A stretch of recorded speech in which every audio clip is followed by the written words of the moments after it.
आज हम बात करने वाले हैं वीनस ट्रांजिट के बारे में, यानी कि शुक्र गोचर के बारे में, जो कि शुरू होने वाला है अभी 24 सितंबर से और वो चलेगा 18 अक्टूबर इस साल तक। शुक्र गोचर अभी इस समय जो होंगे, जो वीनस ट्रांजिट होगा, वो लियो राशि से मूव करके वो वर्गो राशि में जाने वाले हैं, यानी कि सिंह राशि से वो मूव करेंगे और वर्गो राशि में, कन्या राशि में वो ट्रांजिट कर जाएंगे। ट्रांजिट से पहले ये जानना बहुत ज़रूरी है कि और किन किन चीज़ों का हमें पहले सिग्निफिकेंस देखनी चाहिए। ये मैं बिल्कुल क्लैरिफाई करना चाहूँगी टू बिगिन विथ कि जो हमारी विंशोत्तरी दशाएं हैं, महादशा पीरियड है, जिसको हम शुरू करते हैं देखना केतु से। सारे प्लैनेट्स की जो महादशाओं का पीरियड होता है, विंशोत्तरी दशा जिसको बोला जाता है, वो 120 साल का होता है, जिसकी काउंटिंग हम केतु से स्टार्ट करते हैं और जो एंड होता है बुध पे। तो वो पूरा 120 सालों की महादशा पीरियड होता है। पूरा हमारे जीवन काल में हर प्लैनेट की एट एनी गिवन टाइम किसी न किसी प्लैनेट की महादशा और उसके अंदर अंतरदशा प्रत्यंतदशा चल रही होती है। ये सारा पीरियड मिला के 120 साल का होता है, ये एज्यूम करके कि इंसान का जीवन काल जो है वो अप्रोक्सीमेटली 120 साल का होगा। तो महादशा पीरियड जो है वो 120 साल होता है। तो बहुत इंपॉर्टेंट होता है कि हम जो हॉरोस्कोप की प्रिडिक्शन कर रहे हैं या एनालिसिस कर रहे हैं, उसके लिए हम पहले महादशाएं और दशाएं देख लें और उसके बाद हम साथ में गोचर को भी कंसीडर करते हैं। तो गोचर की भी बहुत ज़्यादा इम्पोर्टेंस है हॉरोस्कोप की एनालिसिस में, रीडिंग में, चार्ट एनालिसिस में। तो आज हम सारी राशियों में वीनस ट्रांजिट का क्या सिग्निफिकेंस होने वाला है या क्या उसमें उसके चलते जो है वो सारी राशियां कैसे इम्पैक्ट होने वाली हैं, आज हम इसके बारे में बात करने वाले हैं। सबसे पहले हम बात करेंगे मेष राशि के बारे में। आप कैसे जान सकते हैं कि आपकी राशि मेष राशि है? तो ये आपका हॉरोस्कोप होता है। सबसे ऊपर जो है वो 1 नंबर है। 1 नंबर होती है एरीज, यानी कि मेष राशि। तो मेष राशि अगर आपकी है तो आप ये देखेंगे कि आपका जो वीनस ट्रांजिट होने वाला है वो इस घर से इस घर में आएगा, यानी कि ये ओरिजिनल प्लेसमेंट है सारी राशियों की। 5वें घर से वीनस उठ के छठे घर में आएंगे। तो छठा घर क्या है? छठा घर हमारा दिखाता है हमारे डेट्स या लोन्स। छठा घर हमारा दिखाता है बीमारियां, हमारी लोगों के साथ प्रॉब्लम्स या क्वारल्स या लिटिगेशंस, हमारे सीक्रेट एनिमीज, हमारी ऑर्गेनाइजेशंस, फिर हमारी जो डे टू डे एक स्किल सेट है या हमारा एक day to day activity level है, फिटनेस, ये सारी चीज़ें हम सिक्स हाउस से देखते हैं। तो अभी जो है वीनस 5th में है, यानी कि ये सूर्य का जो है, सूर्य की लॉर्डशिप है। जो सिंह राशि है वो सूर्य की लॉर्डशिप है, सन की। और सन और वीनस की एक दुश्मनी है, एक इतनी अच्छी दोस्ती नहीं है। तो इसलिए ये बहुत फेवरेबल पोजीशन नहीं है वीनस के लिए। जबकि 6 नंबर राशि जो है, बुध की जो राशि पड़ती है, ये फेवरेबल है क्योंकि बुध और शुक्र जो हैं वो आपस में दोस्त हैं। और शुक्र की जो एक लॉर्डशिप है वो है 2nd नंबर और 7th नंबर, यानी कि 2 नंबर राशि और 7वीं नंबर राशि, यानी कि टॉरस और लिब्रा जो साइंस हैं, ये शुक्र के अपने साइंस हैं। और जो मीन राशि है, यानी कि ये वाली जो राशि है, पाइसिस राशि जो है, इसमें अगर शुक्र होते हैं तो वो एग्जॉल्टेड होते हैं। तो ये तीनों पोजीशंस में अगर शुक्र हैं तो वो अच्छा माना जाता है। इसलिए हम सारा जो इम्पैक्ट देखेंगे हम इन तीनों घरों में बेसिकली देखने वाले हैं। तो अगर 6th हाउस में ये ट्रांजिट करने वाले हैं तो ज़रूरी हो जाता है आप अपनी हेल्थ और फिटनेस का ध्यान रखें। डेट्स वगैरह की कोशिश करें कि आप उसे अवॉइड करें और अपने रिश्तेदारों के साथ, अपने फ्रेंड सर्कल के साथ या आपकी ऑर्गेनाइजेशन जो है, क्योंकि इसमें जो 6th हाउस है वो आपका एक एनालिटिकल थिंकिंग भी दिखाता है, आपकी एक सोच भी दिखाता है। आपको बहुत ध्यान रखना पड़ेगा अपनी सोच पे, और जिससे कि आप अननेसेसरी आर्ग्यूमेंट्स में ना पड़ें, आपके डेट्स वगैरह ना पड़ें, आप अपनी हेल्थ का ध्यान रखें।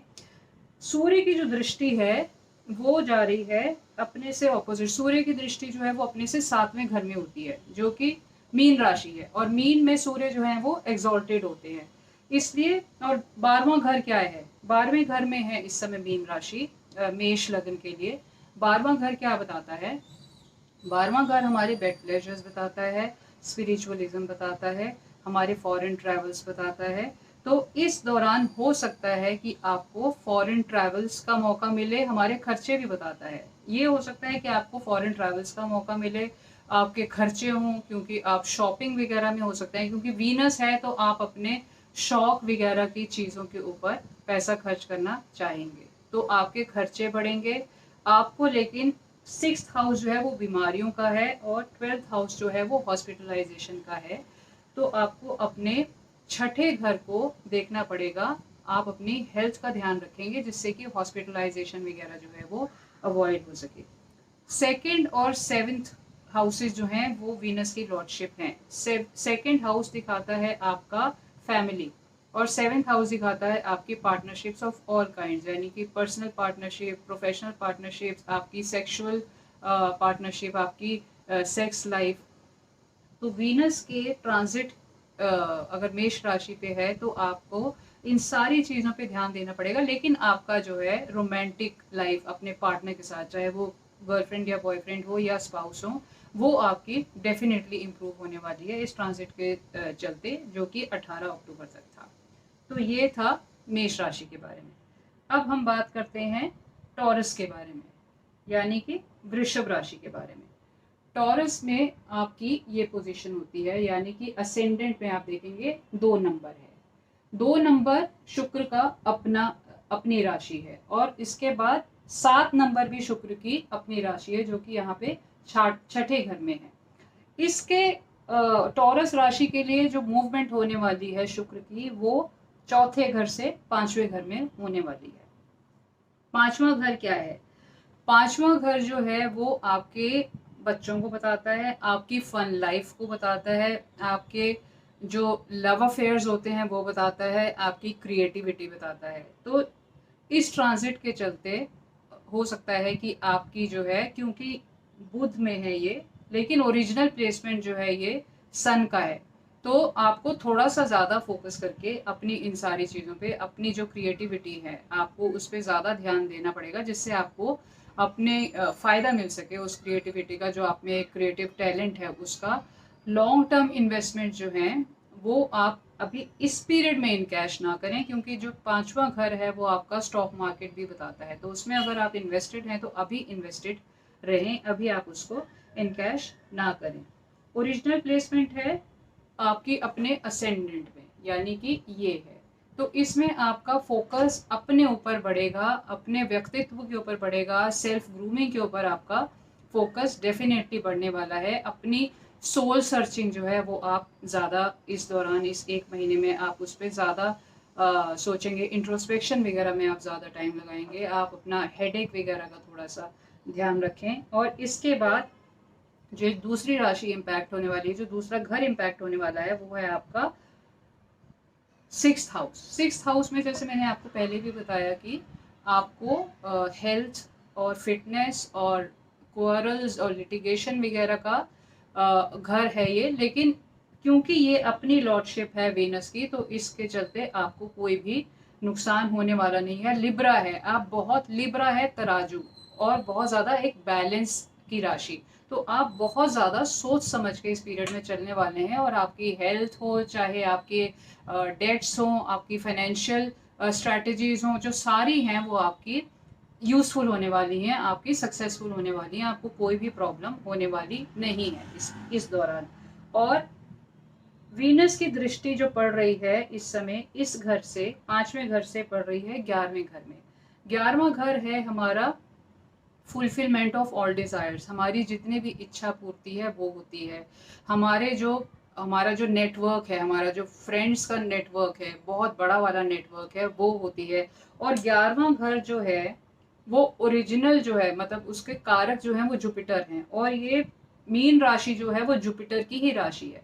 तो आपके लिए ये पीरियड जो है ये काफ़ी अच्छा होने वाला है, आपको गेन्स अच्छे होंगे, आपका इंक्रीमेंट हो सकता है, या आपका किसी भी ढंग से आपको कोई भी अपने नेटवर्क, अपने ऑफिशियल नेटवर्क से या अपने पर्सनल नेटवर्क से फ़ायदा हो सकता है।